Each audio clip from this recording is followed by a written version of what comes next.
Now to the big story, tense talks. Day 22 of negotiations between General Motors and the UAW. Tonight, things are going backwards and GM is losing more money. Over the weekend, a bombshell letter from the UAW saying these negotiations have taken a turn for the worse. Workers on strike are struggling to support their families, and the Michigan economy is bearing the brunt of the impact. Could corruption allegations at the UAW lead to this strike dragging on even longer? 7 Action News reporter Kim Russell live at the Detroit-Hamtramck plant with more. Kim.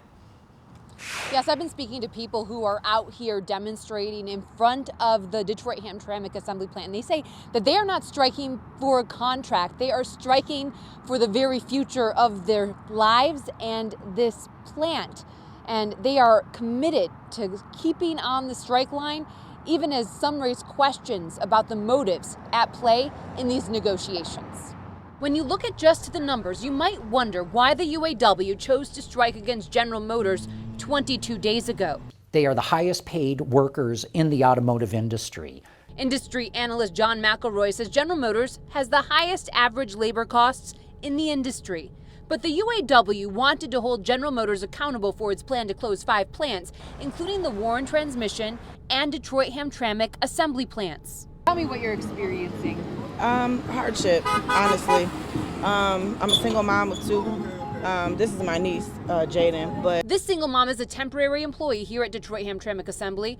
She says it's impossible to support 2 children on the $250 a week strike pay. She wants the strike over and her job protected. But does the union want the strike over? And it's actually in the union leadership's interest to drag this out as long as possible.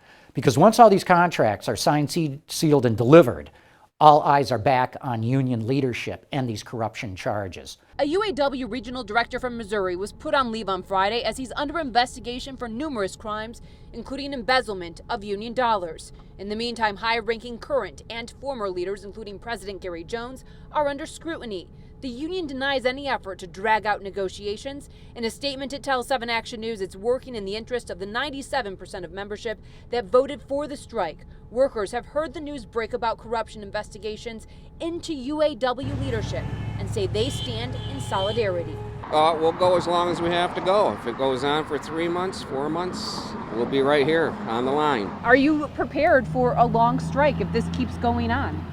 I'm prepared. I'm very committed. I've been out here 3 weeks so far. So, like I tell people all the time, God's not going to put me in a position that he can't get me out of.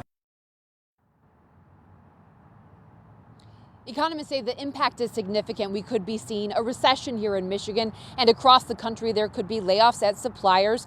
It's even having an international impact, but you see this sign that says what's good for workers is good for the country, and that's what people out here striking say. They say they aren't just striking for themselves, they're striking for people across the country, as higher wages for them means a stronger economy for our country.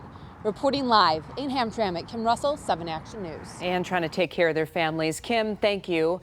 General Motors stock continues to lose value since the strike began.